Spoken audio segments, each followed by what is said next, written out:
예수님께서 얼마나 경건하셨으며 얼마나 거룩한 분이셨는가를 보여줍니다. 35절 보시면 새벽 아직도 밝기 전에 예수께서 일어나 한적한 곳으로 가사 거기서 기도하시더니 이렇게 말씀했습니다. 이 본문을 읽고 일반적으로는 생각이 이렇게 흘러가기 쉽죠. 예수님이 새벽 기도를 하셨구나. 예수님도 새벽 기도를 하셨는데 우리도 기도해야겠다 새벽에, 이제 이렇게 생각하기가 쉽습니다. 그런데요, 그렇지가 않습니다. 예수님의 사역의 특징을 보여주는 그런 내용이라는 겁니다. 32절 보시면요, 저물어 해 질 때에 모든 병자와 귀신 들린 자들이 예수님께 밀려들었습니다.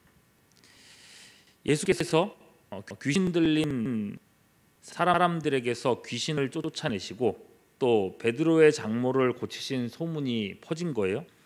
그래서 해 질 때인데도 사람들이 자신의 병을 치료하려고 몰려든 겁니다. 어느 정도로 몰려들었는가? 34절 보면 예수께서 각종 병이든 많은 사람을 고치시며 그리고 많은 귀신을 내주셨다 그랬어요. 이 포인트는 많다는 거죠. 그 늦은 시간에 수많은 사람들이 몰려왔습니다. 예수께서는 그 모든 사람들을 외면하지 않으셨습니다. 병자를 고치시고 수많은 귀신을 쫓아내셨습니다. 해가 지고 일과가 끝난 지 한참이 됐지만 예수님은 밤이 늦도록 일하셨습니다. 아마 목초가 되셨을 거예요. 그런데도 새벽 아직도 밝기 전에 예수님은 한적한 곳을 찾아 기도하셨던 겁니다. 이를 통해 우리가 알 수 있는 것, 예수님에게 가장 중요한 일은 무엇이었는가? 바로 하나님과 관계입니다. 요한복음 10장 10절 나와 아버지는 하나님이라 라고 하시지 않습니까? 이러한 경건으로서 예수님은 성부 하나님과 하나이심을 나타내신 겁니다. 예수님의 새벽 기도는 하나님과의 관계를 유지하기 위함이 아닙니다. 이미 하나인 그 관계를 나타내신 글이라는 겁니다. 복음서를 읽을 때 특히나 예수님의 행적들을 접할 때 우리가 주의해야 할 점이 있습니다. 예수님의 행적을 곧바로 우리에게 적용하려는 태도입니다. 물론 우리는 예수님의 발자취를 따라야 합니다. 예수님의 살아갔던 모습이 우리의 모델이 되는 것이 마땅하죠. 다만 그것은 2차적인 적용이어야 합니다. 복음서에서 예수님께서 하시는 모든 일들은 우리더러 따라하라고 주신 모범이 아닙니다. 우리를 그리고 세상을 구원하시기 위한 구속적 행위라는 것입니다. 예수님만의 독특한 구원 역사라는 것입니다. 예를 들어서요, 예수님께서 광야에서 40일을 금식기도 하셨어요. 어떤 분들은 그 본문을 읽고 자기도 40일을 금식해야겠다고 나서시는 분이 있습니다. 아니, 예수님도 40일 금식기도 하셨는데 나도 그렇게 해야 되지 않겠느냐. 근데 여러분, 이게 굉장히 위험한 행동입니다. 40일이나 금식하잖아요. 잘못하면 죽을 수도 있습니다. 40일 금식하는 것도 이 건강에 굉장히 위험하지만은 금식이 끝나고 식단 조절하는 것도 조금만 잘못해도 생명이 위험할 수 있습니다. 그리고 40일 금식은요, 제가 볼 때는 영적으로도 위험한 도전일 수 있습니다. 예수님처럼 40일 금식했으면 적어도 예수님의 성품을 또 닮아야 될 것 아닙니까? 제가 사역하면서 40일 금식하셨다는 분들을 간혹 만났거든요. 다는 아니겠지만 예수님 같지는 않더라고요. 오히려 영적으로 교만해져서 다른 사람을 함부로 판단하는 모습을 좀 종종 본 것 같습니다. 심지어 목회자에 대해서도 저 목사님은 영성이 있네, 저 목사님은 없네, 별로네, 이런 판단을 합니다. 우리 기도는 이걸 안 되네, 저거가 못하네, 불평 불만이 가득해요. 본인만 최고 경지에 이르렀다고 생각하시는 겁니다. 그래서 은혜를 못 받더라고요. 다른 성도들에게 이 좋은 평가를 못 받습니다. 40일 금식기도 하고 교만에 빠지고 신앙의 손해만 보는 경우, 만일에 40일을 넘겨서 50일을 금식기도 했다면 아마 예수님도 판단할 수 있지 않았을까, 그런 생각이 들 정도예요. 여러분, 예수께서 40일을 금식기도 하신 것은 우리더러 똑같이 따라하라고 모범 보여주신 게 아닙니다. 금식하시며 예수님께서는 시험을 받으셨습니다. 첫사람 아담과 하와가 정말 최상의 상황에서 시험을 받고 실패했지 않습니까? 두 번째 아담이신 예수님은 최악의 상황에서 시험을 받고 승리하셨습니다. 이것은 마귀를 이기시는 사건인 것입니다. 첫사람 아담 안에서 모든 사람이 죄인 된 것처럼 이제 시험을 이기신 예수님 안에서 믿는 모든 사람이 죄를 이기게 된 것입니다. 우리더러 40일 금식기도 너희도 해봐라 라고 도전하신 게 아니라 시험을 이기고 승리하신 예수님을 보여주는 그림이라는 것입니다.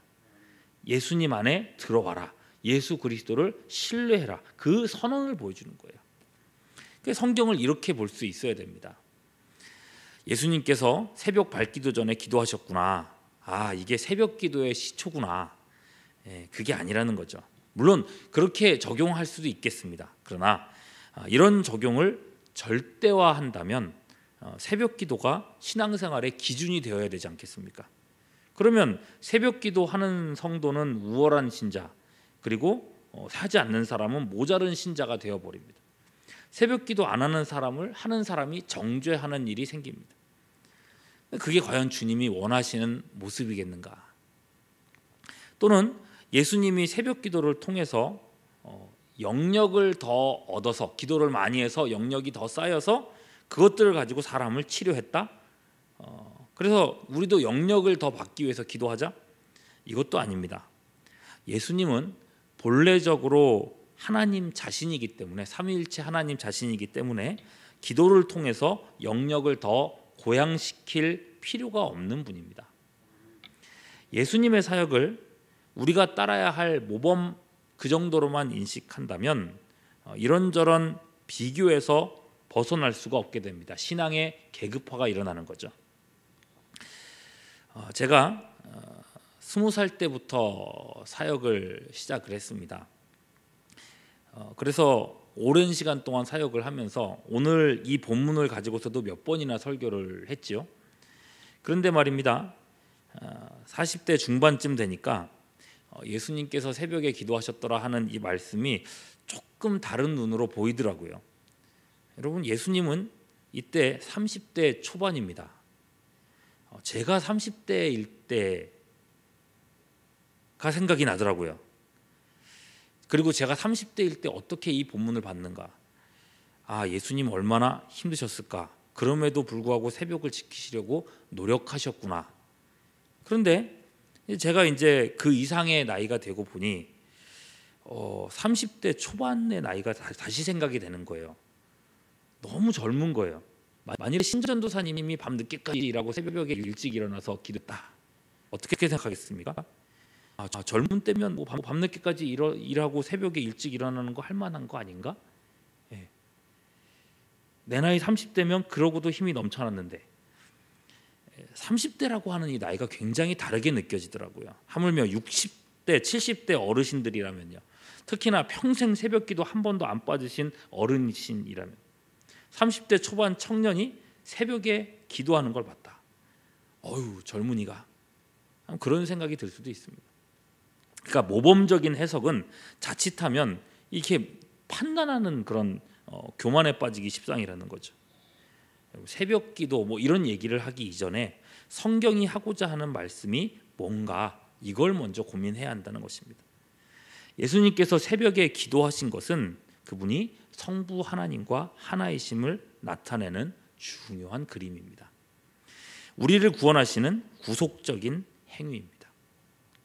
우리가 평생 새벽기도 한 번도 안 빠지고 나왔다 해서 그걸 예수님의 기도에 비하면 안 될 것입니다.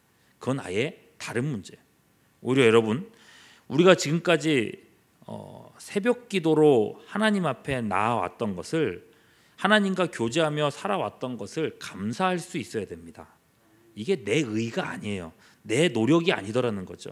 그럼 지금도 보십시오. 예배 드리고 싶어도 드릴 수 없는 순간이 올 거라고 누가 생각이나 했겠습니까?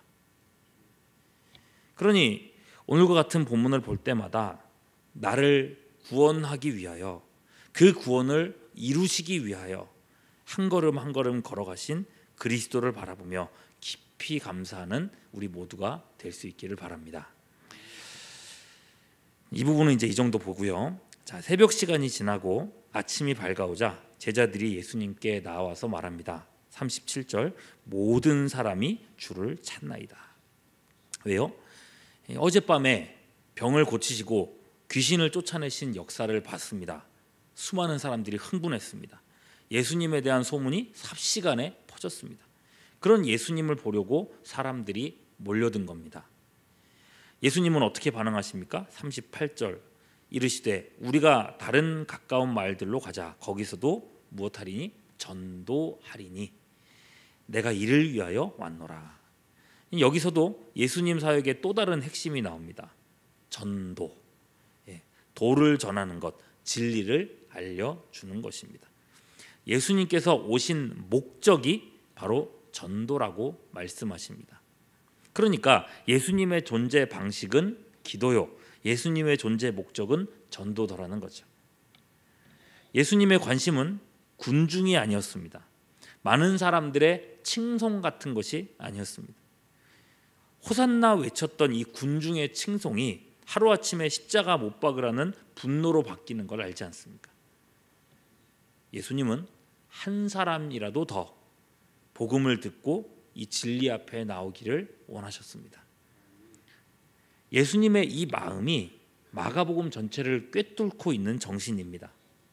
여러분, 4개의 복음서가 있지 않습니까? 이 복음서 중에서도 마가복음은 불신 이방인을 위해서 기록한 책이라고 학자들은 말합니다. 마가복음의 저자 이 요한 마가는 바울과 바나바와 함께 선교 여행을 다녔던 사람입니다. 그들이 얼마나 복음에 헌신했는지를 옆에서 지켜봤고 같은 마음으로 복음을 전해왔습니다. 한 사람이라도 더 이 복음에 귀 기울였으면, 그 구령의 열정이 있던 거죠.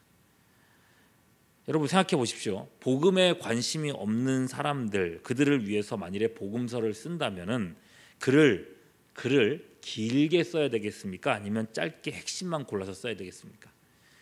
짧게 써야겠죠. 그래서 사람들이 한 보고 빠르게 예수님을 파악할 수 있도록, 알 수 있도록. 그래서입니다. 마가복음은 4개의 복음서 중에서도 가장 짧게 지어진 것입니다. 그 책의 첫 구절, 마가복음 1장 1절을 보면 이렇게 적혀 있어요. 하나님의 아들 예수 그리스도의 복음의 시작이라. 뭔가 굉장히 도전적인 문장으로 시작을 하죠. 그런데 원문으로 보면요, 훨씬 더 극적입니다. 아르케 투 유앙겔리오, 복음의 시작이다라고 하는 말이 먼저 나옵니다. 하나님의 아들 예수 그리스도라고는 어순으로 이렇게 시작했지만 원문에서는 시작됐다라고 하는 말로부터 먼저 나온다는 거죠. 믿지 않는 사람들에게 복음이 시작됐다라고 외치면서 시작하는 책이 마가복음이라는 겁니다. 마가는 이 전도하러 왔다고 하시는 그 예수님의 마음을 이어서 마가복음을 기록했던 것입니다. 그리고 그 마음을 이어받는 공동체가 바로 교회입니다.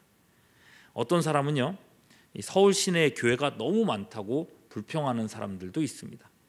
심지어 예수 믿는 사람이 그런 말을 하는 경우도 본 적이 있습니다. 근데 여러분, 지옥에 떨어질 사람에게 천국의 진리, 복음을 전해서 구원할 수 있는 유일한 기관이 바로 교회입니다. 이 역할은 다른 어떤 기관도 할 수 없는 것입니다. 서울에 사는 1,000만 인구에게 지금보다 훨씬 더 많은 교회가 필요한 것입니다. 지금 구석구석에서 복음의 빛을 비추는 것은 교회만이 할 수 있는 사역인 것입니다. 최근 전염병이 창궐하고 많은 사람들이 질병의 고통 앞에 우왕좌왕하고 있죠. 새삼 사람이 얼마나 연약한 존재인지를 깨닫게 되고, 삶과 죽음이라는 것이 종이 한 장 차이구나, 이걸 깨닫게 되고 있습니다. 천국과 지옥이 사실 멀리 있지 않은 겁니다. 듣고 믿는 자들에게는 천국 영생이요, 믿지 않는 자들에게는 예비된 영벌이 있을 뿐입니다.